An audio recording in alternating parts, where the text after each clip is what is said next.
Ano yung balay? Nawasak. Ha? Nakay na niyo balay? Ha? Nakay na niyo balay? Ini nga ginuupay na?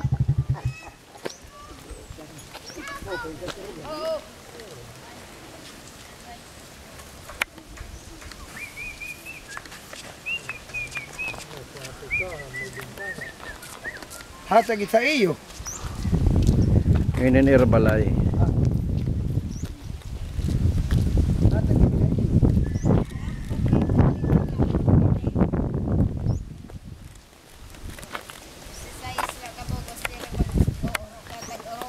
Ano pinahuram la iton? Kanang barangay ito, likasan na pag Kanang barangay. Pero kung ini kanang foreigner ini kay mo pay, ang klase. dodo nga pamilya at may sosolo dida. Dinhi. Kahit didi nga gituyo. Pay kay Ba. karon moskitero. Di maigod doon. Wala pinyan matagupat ito na lang. Di maigod. Tinamaan ko din man ano. Oh. May da tubig din eh. May da. Di intog tubang tubig. Okay lang po mainit. Ito. Wala. Ngayon. Ada may Muray banliwat hiniutos ini. At to yan hinihinuha ito ng balay. may da casualty din eh, may da namatay. Waray. Aray, galaway sa Diyos. Pero wala ka mo pag-evacuate.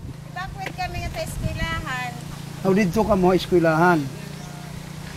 Mga ano na nga oras na hinupas din ni ang hangin. Ag-aga na sa tingin alas 9 oras alas 9. Okay, nakadto naman natakloban. Nakat naman natakloban. Una nga ang landfall din ni ano.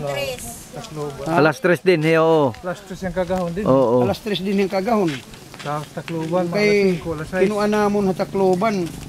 Alas 5, alas 6. Alas 7, tikakusog na. Hasta nga nag alas 11. Igang man din ang tubig.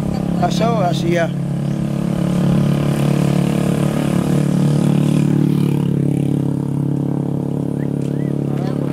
Karayo, anon, dinalag na, tikan di nga di. Igang at herdani, ganhi. Karayo, may dagat din yan. Oo, ating dito. Buwang god ang tubig, ginataas. Kino, yan nga balay nga. Lampas ito. Lampasin eh, na yan. Upos na ito, duha nga balay, waray. Aw, linampas ini ang tubig. Kataas ka. As nga da. Mga 12 feet.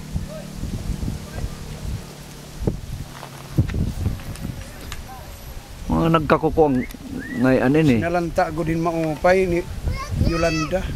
Yolanda lanak ko ah. Tumboy siguro adto ya.